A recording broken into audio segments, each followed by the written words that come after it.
G'day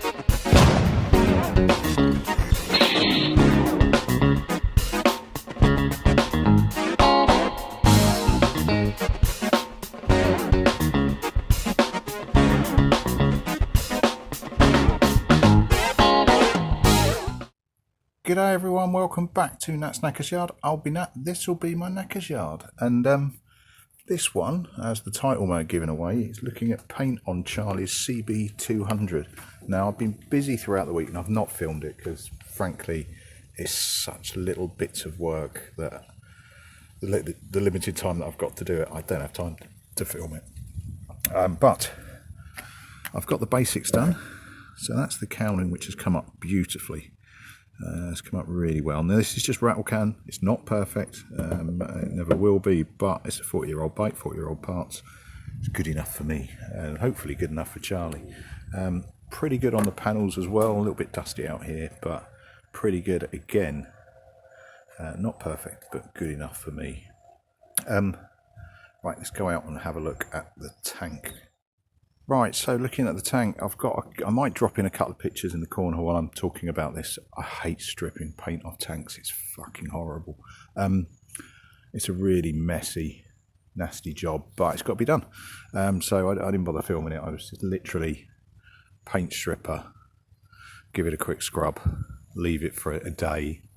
Mostly because I don't have time to do much with it, but you know, paint stripper a day, paint stripper a day, and getting all that slime and gunge off is just not a pleasant job. But yeah, it's done. The tank itself is perfect. There's an absolutely naffle wrong with it. There really isn't. You know, there's a tiny little, I'd say dent. Yeah, well, there's a tiny dent on one side, but frankly, you know, I know Charlie's not going to be bothered about that at all. But it is all good. Now what I'm going to do is grab the base coat colour and start banging that on, and I'll talk you through what I'm up to. Now, anyone that knows Charlie at the Motorcycle Rescue will be more than aware there is only one colour for bikes for him. I'll tell you what that one colour is.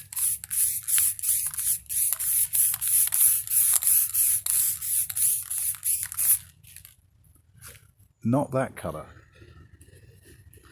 That's what we're going for. Bit of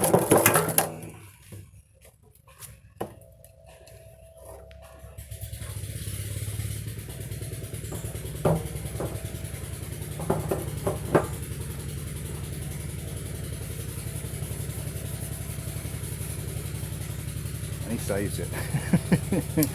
I think that's redemption for me going for a colour Charlie's not going to like. Wrong, not going to like. Wouldn't show him. And I will tell you for why. It's because I don't like him very much. No, what I'm going to try, something a bit different. So, what I'd like to achieve is to keep some of that original shaping. So I'll see if I can find a picture or a cutout or something. But effectively it is like a dome around it. Now I want that in this blue. So what I'm doing is go for a base coat of blue, kind of this baby blue, and then go for the oval around it with a pinstripe around that, all in black. So the rest of the bike is going to be black.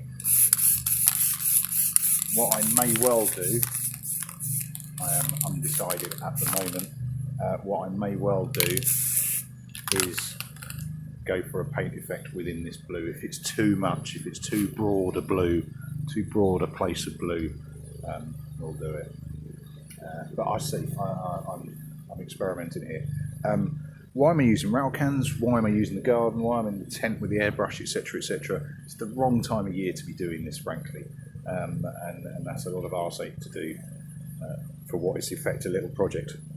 But actually, slightly returning to my roots, I want to see what I can do with just rattle cans, because ultimately I would like, assuming it turns out okay, when Charlie got the bike, people ask him about it, say, yeah, a mate of mine did that with rattle can. Did it do what? That's what I'm after. And just the fact that it is entirely possible to do this with naff equipment, and we get half decent results. But I'm going to let that key out, let that dry off, give it another coat or so. I'm probably going to use this whole can and give it a really, really deep paint job. Alright, so coat number 2. Hopefully it won't fall off again.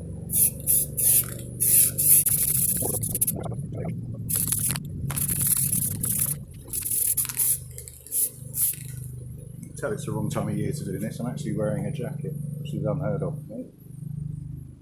Generally feel the cold.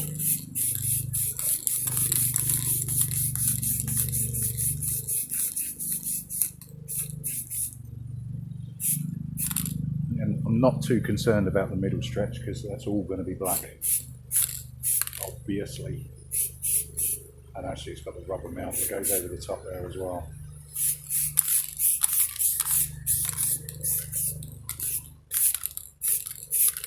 Right, I really don't want this to run, so that'll do me for this one. Right, so number 3,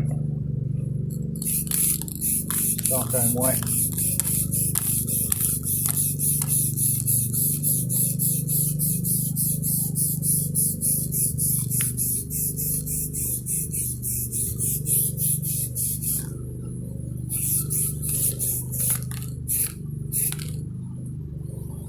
So trying to concentrate on the areas that are going to stay either that colour or something close. I'm not too fussed about that middle section, but it does give me a nice base for the bits that are going to stay black that you'll see.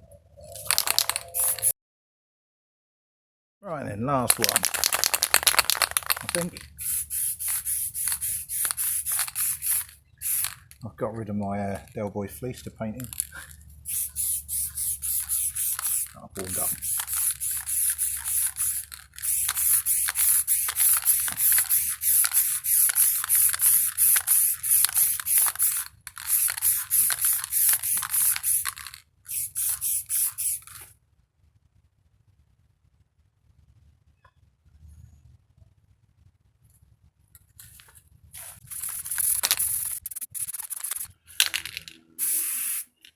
Right, that'll do me. So that's a bit more of an explanation. If I can get this lid back on, there we go.